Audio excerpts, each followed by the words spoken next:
वाहिगुरु जी का खालसा वाहिगुरु जी की फतेह। सत श्री अकाल, नमो बुधाए, जमुन निवासी साथियों, अस्सलाम वालेकुम साथियों। वॉइस ऑफ मानवता न्यूज चैनल पर आप सभी का स्वागत है। मैं मेघराज सिंह अमेरिका से। साथियों, आप सभी जानते हैं कि उठाते गरीबों की आवाज़, मजलूमों की आवाज़, जिनकी कोई आवाज़ नहीं उठाता उसकी वॉइस ऑफ मानवता उठाता है। तो साथियों, सत्य ही धर्म प्रोग्राम हमारा चलता है। इसमें काफ़ी हम खुलासे करते हैं और हमारी कोशिश होती है कि हर हफ्ते एक नया प्रोग्राम लेकर आया जाए, कोई नया टॉपिक लेकर आया जाए, कुछ नई बात रखी जाए आप सभी के सामने।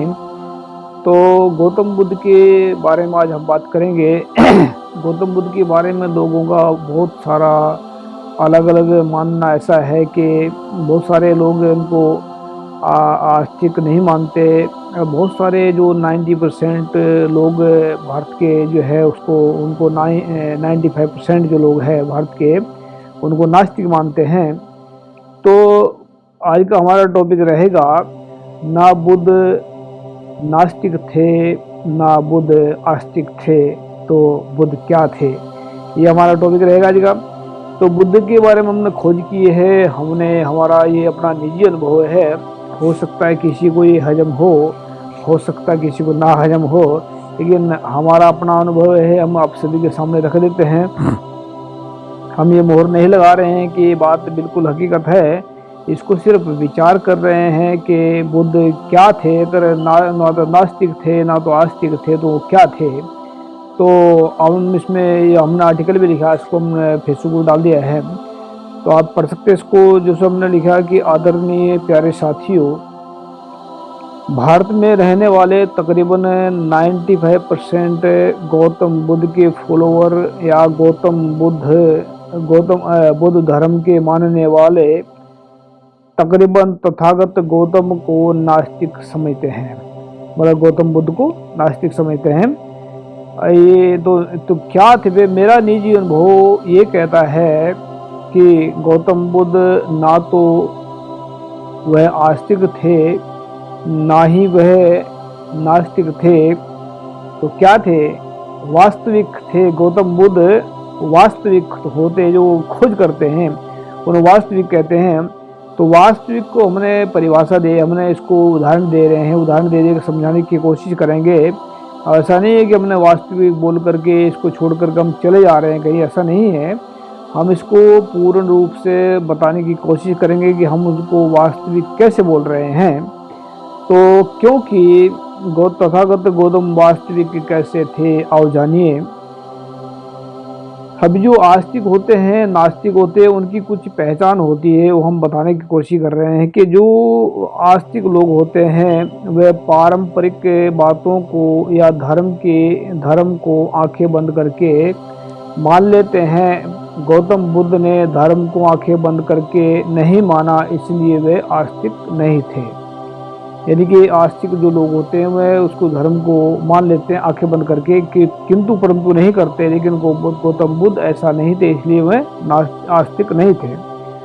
नास्तिक लोग वह होते हैं जो बिना सोचे समझे किसी दूसरे के कहने पर धर्म की बातों को बिना सोचे समझे छोड़कर चले जाते हैं।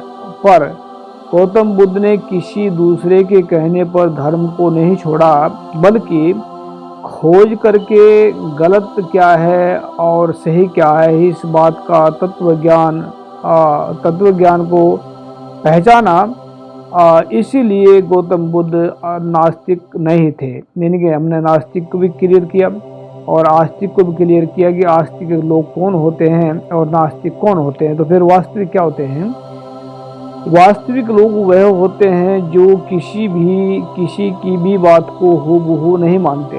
यानी कि अगर किसी ने कुछ कहा और उसको हमने मान लिया तो वो वास्तविक नहीं है, क्योंकि जबकि अगर किसी ने झूठ भी कहा हो, सच भी कह सकता है, झूठ भी कह सकता है, लेकिन जब तक उसको पूरी कसौटी पर नहीं उतरता, दिमाग की कसौटी पर, ज्ञान की कसौटी पर नहीं उतरता, तब तक उसको माना नहीं जा सकता। नहीं मानते और बिना सोचे समझे किसी भी बात को छोड़कर नहीं जाते। यानी कि मतलब जैसे बहुत सारे बिना सोचे समझे किसी को छोड़कर चले जाते हैं, तो वो नहीं जाते, तो वह उस बात की तह तक जाते हैं या खोज करते हैं यानी कि जो इंसान खोज करते हैं वही इंसान वास्तविक होते हैं। तथागत गौतम ने ना कानों सुनी बातों को पर विश्वास किया, ना ही आंखों देखी बातों पर विश्वास किया, बल्कि उन्होंने सत्य की खोज की और खोज करने वाला ही इंसान वास्तविक इंसान होता है। तो वास्तविक इंसान को हमने पहले बताया अपनों की कि वह वास्तविक इंसान की क्या परिभाषा है। तथागत गौतम बुद्ध ना तो वह भूतकाल के गमों में जिंदगी जिए, यानी कि बहुत सारे सोचते हैं कि भूतकाल सोच सोच करके उसमें परेशान रहते हैं, ना तो वह भूतकाल के गमों में जिंदगी जिए और ना ही तथागत गौतम बुद्ध भविष्य की चिंताओं में जिंदगी जिए, यानी कि भविष्य की चिंता पड़ जाती है लोगों को। तथागत गौतम बुद्ध सिर्फ वर्तमान को ही अपना सब कुछ समझ करके वर्तमान में ही जिंदगी जिए, यानी कि ये अपने वास्तविक इंसान की पहचान बता रहे कि वास्तविक की क्या परिभाषा है। कुछ महत्वपूर्ण शायरियाँ। जो इंसान सच बोलेंगे, सच लिखेंगे वही वास्तविक बन सकते हैं। वास्तविक इंसान ही पूरे संसार को अपना परिवार समझ सकते हैं। दूसरी शायरी इसमें, वास्तविक इंसान ही खोज कर करके अपने अंदर से ही परम आनंद को पा सकते हैं। सच्चाई और ईमानदारी के रास्ते पर चलकर ही वह जन्म और मौत के डर से मुक्त हो सकते हैं।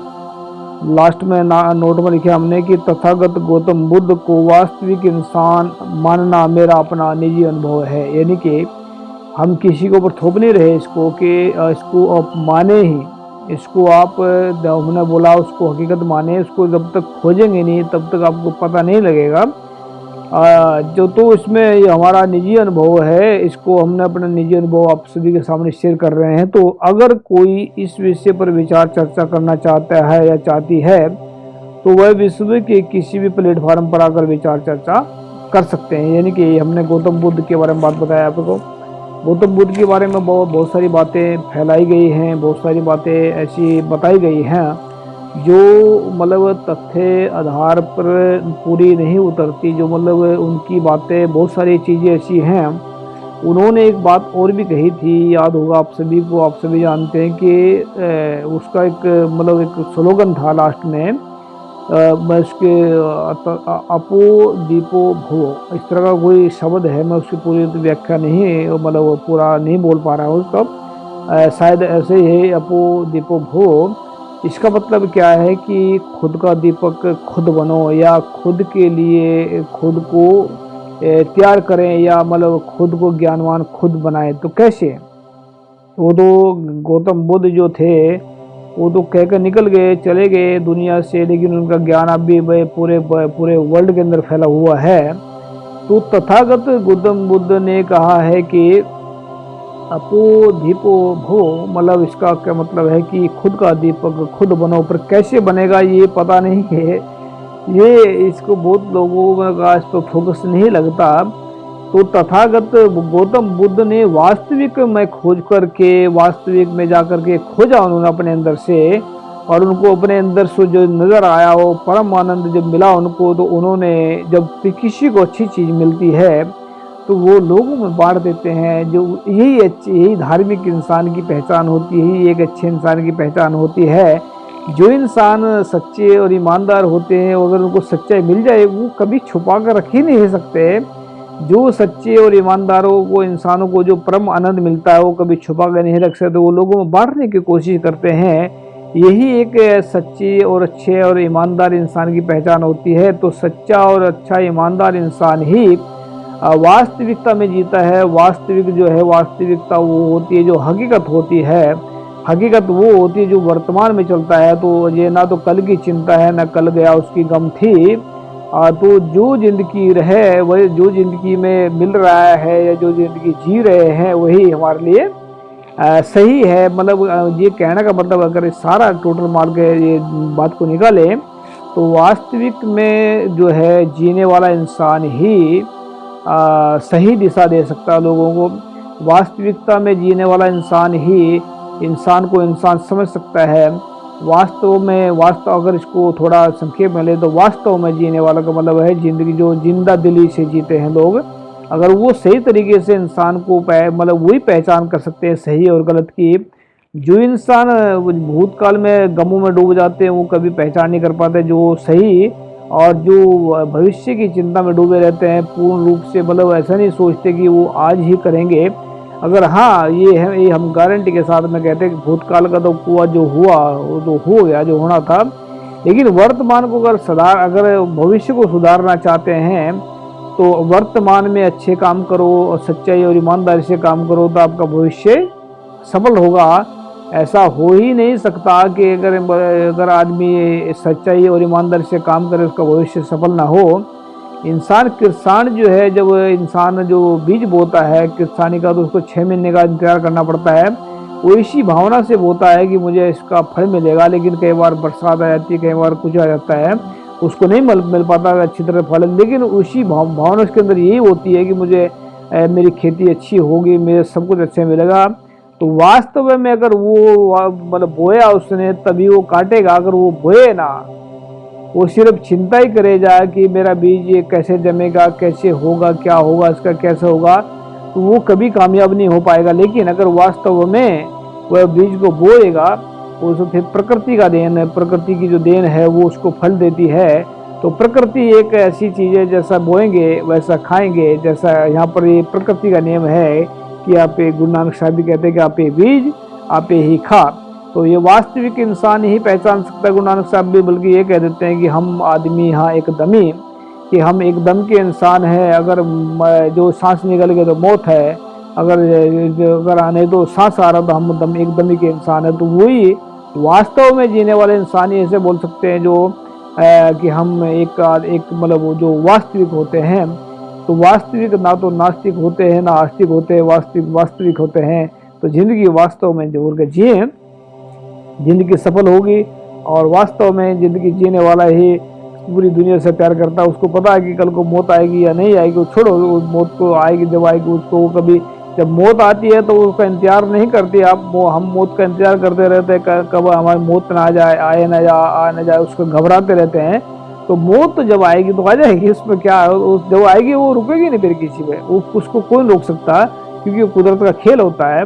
तो वास्तव में जिए, खुशी से जिए, जिंदगी को मस्त होकर जिए, यही जिंदगी है। ना भूतकाल की चिंता में जिए, ना भविष्य की चिंताओं में जिए। वर्तमान के भविष्य वर्तमान को कोई अच्छा करके इसको वर्तमान में जिए, सब कुछ वर्तमान समझ करके जिए। तो साथियों, ये हमने गौतम बुद्ध के बारे में बात रखी है कि गौतम बुद्ध वास्तविक इंसान थे, वास्तविक के गुरु भी कह सकते हैं इनको, वास्तविक महान योद्धा थे, वास्तविक में जीने वाले इंसान थे। तो अगर किसी को भी इस बात पर ऐतराज हो, हम झूठ बोल रहे हैं, हम बकवास मार रहे हैं, तो कोई भी बुद्धिस्ट, कोई भी किसी भी धर्म का इंसान आकर के विश्व के किसी भी प्लेटफार्म पर हमें बुला करके डिबेट कर सकते हैं, सवालात कर सकते हैं, सवाल पूछ सकते हैं। तो हम मना नहीं करेंगे आप लोगों को, ना ही हम हारेंगे, ना हारने की बात करते हैं हम, ना हराना है ना हारना है, सिर्फ विचार चर्चा करनी है। विचार चर्चा किसी भी टीवी चैनल पर जाके किया जा सकता है। तो थैंक यू सबका। और वास्तविक में तो जिएंगे, वास्तव में जिए और खुशियों से जिए जिंदगी, यही वास्तव होता है। तो थैंक यू सबका। वाहिगुरु जी का खालसा, वाहिगुरु जी फतेह। मिलते हैं नेक्स्ट एपिसोड में। अस्सलाम वालेकुम, जय जोहर।